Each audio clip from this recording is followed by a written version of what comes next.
when movies could change you? When you walked out of a theater and felt like you had lived something worth remembering? When the credits rolled and you just sat there staring at the screen, heart pounding, mind racing, feeling like you were part of something bigger than yourself? That's not Jurassic World Rebirth. Jurassic World Rebirth is another ladle of slop in the Hollywood pig trough, disguised as summer entertainment, while it picks your pocket, wastes your time, and feeds your brain processed sugar disguised as a story. I knew this going in. I knew it was going to be trash. But a colleague of mine insisted it was fun, and I thought, fine, maybe there's something here. Maybe it's dumb but entertaining. So I got in my car, drove to the theater, paid my blood money to Universal, and sat through 2 hours and 15 minutes of some of the worst filmmaking I've ever witnessed. And let me tell you, there's no plot. So the entire plot of this movie is kicked off because essentially someone dropped a Snickers wrapper. What? What the fuck? In 2010, which is apparently 9 years after Eric Kirby was rescued from Jurassic Park 3 and 5 years before Jurassic World, InGen decides to mess around yet again on a brand new island called Ile Saint-Hubert, or whatever, I don't care.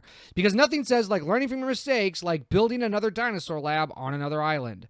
They're creating mutant dinosaurs. One called the Distortus Rex, which escapes because of the Snickers wrapper. Amazing!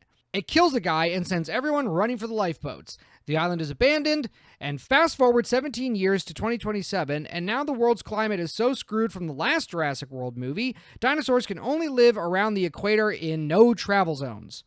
Enter Martin Krebs, a pharmaceutical exec from Parker Genix, who recruits Zora Bennett, the badass trademarked ex-military covert operative, to go get dinosaur DNA because apparently mutant dinosaur blood holds the key to curing heart disease. Okay. She teams up with Dr. Henry Loomis, the token paleontologist, and they grab her old buddy Duncan Kincaid, who is basically the discount Chris Pratt of this movie. He brings along a boat driver, Leclerc, who will obviously die, and a mercenary named Nina, who will also obviously die, and security guy Bobby. Take a guess. They sail to the island to get the DNA samples from the Mosasaurus, a Titanosaurus, and a Quetzalcoatl. Who gives a fuck? Because if you're going to cure heart disease, only the biggest CGI dinosaurs will do. They arrive to find the Mosasaurus eating a shipwrecked family, Reuben, his daughter Teresa, and Isabella, and Teresa's boyfriend Xavier, because what this movie really needed was more characters with zero depth for the body count. But, spoiler alert, none of them die. They rescue the family, and they get the Mosasaur sample, but the Mosasaurus comes back with some Spinosaurus buddies killing Bobby. Teresa tries to call for help, but Martin, clearly a Mensa-level genius, shoves her away to protect the mission's secrecy, causing her to fall overboard. So the family jumps in after her, and they all get separated because this movie needs forced emotional stakes. The Mosasaur somehow drives their ship ashore, Nina is eaten by a Spinosaurus, and Zora casually mentions that she has a rescue helicopter coming in 24 hours, which is about the most contrived ticking clock you could write. They get the Titanosaurus sample, they get the Quetzalcoatlus whatever egg sample, but Leclerc gets eaten by Mama Quetzalcoatlus because, again, we need someone to die. Meanwhile, the family wander around the island in a Jeep. Oh, sorry, did you not see the Jeep logos every other frame? Collecting side quests. Isabella adopts a baby dinosaur that she names Dolores, toy line impending, and they see a Dilophosaurus, or whatever, eating a Parasaurolosaurus. Who gives a shit about these dinosaur names? And gets chased down by a T-Rex on a river that looks like a Universal Studios ride. They all eventually reunite at the abandoned laboratory. Martin is confronted for being a trash human, so he pulls a gun, steals the samples, and tries to drive to the helipad alone. But oh no! The mutated raptor whatever, dubbed mutadons, I'm not making this up, descend from the sky. The rescue helicopter arrives as Henry lights a flare, but the Distosaurus whatever Rex shows up, eats Martin, yay, and destroys the helicopter, yay, so we can drag this movie out for another 20 minutes. They find a locked gate with a boat on the other side, and little Isabella, because she's small and cute, crawls through to open it. Everyone piles into the boat while Duncan distracts the Distosaurus Rex with a flare because Jurassic Park called and said, remember this scene?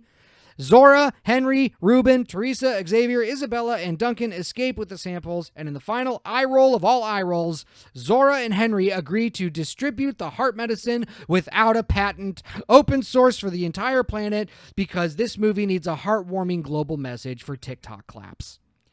And that's Jurassic World Rebirth, a movie that only exists because a Snickers wrapper triggered another round of dino-disaster for profit, padded with product placement, zero character agency, and the creative ambition of a grocery store receipt.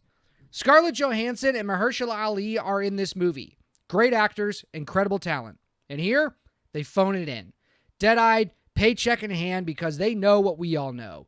This movie is trash, and no one cares. They're not playing characters. They're playing meat puppets dragged from one contrived set piece to another. Remember when characters had agency? When they made choices that mattered? When their actions defined the outcome instead of being dragged along by a lifeless plot? Not here. Here, characters say and do anything because the plot needs them to. Not because it makes sense, not because it's earned, but because the script reads, and then this happens, and then this happens, and then this happens, on repeat until your eyes glaze over. But DJ, it's a movie about dinosaurs. It doesn't need to make sense. If that's your standard, congratulations. You're exactly the type of consumer the Hollywood machine counts on. Don't ask questions. Just consume product and then get excited for next product. Passive, unthinking, willing to accept anything as long as it's loud, bright, and fast. Remember the first Jurassic Park?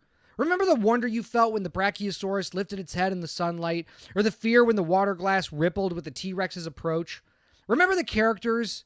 Alan Grant, Ellie Sattler, Ian Malcolm, John Hammond. Remember how they mattered? That movie was fun and intelligent. It was thrilling and thoughtful. It was adventure and horror. A perfect blend that respected its audience and aimed to inspire, not just to distract. Rebirth offers none of that. It's a billion-dollar fart. And the saddest part is, it'll make its money back and then some, because it says Jurassic on the poster, and it has CGI dinosaurs eating people who aren't main characters. This is what passes for entertainment now. This is what the biggest studios believe you deserve. Safe, predictable, committee-approved sludge designed to keep your eyes on the screen long enough to sell you the next Funko Pop and the next streaming service. Movies used to mean something. They still can mean something, but only if we as audiences demand it. 15 years ago, even blockbuster studios cared about character, about story, about craft. We got films that stuck with us, lines we quoted, scenes we replayed in our heads, characters we loved and lost and learned from. We got adventures that were earned. It's a false dichotomy to argue that fun means dumb. You can have fun. You can have exciting movies that are also smart, well-written, and made with heart. Jurassic World Rebirth is neither smart nor fun. It's a spit in the face of audiences with any shred of intelligence or taste. Gareth Edwards doesn't respect you. David Koepp doesn't respect you. Universal Studios doesn't respect you. They will keep pumping out this trash as long as you keep paying for it. And you will keep paying for it unless you stop. If you want better movies, if you want the next Jurassic Park, if you want something worth your time, you need to stop showing up for this sludge. You need to stop drinking from the trough. Instead, go find real films. Seek out indie projects. The small filmmakers, the ones who pour their souls into their stories because they don't have the luxury to coast on IP nostalgia. Yes, it will take effort. Yes, you may have to watch a few duds before you find the gold, but that's the reward. The satisfaction of discovering a great movie is always richer when you've worked to find it. Just like the characters in the movies we love, who struggle, who fight, who earn their victories. We must struggle to earn good cinema again. Jurassic World Rebirth is piss, plain and simple. And the only way to stop it, the only way to get movies worth your time again, is to stop drinking it. Remember when we believed in stories? Remember when we demanded better? We need to do that again.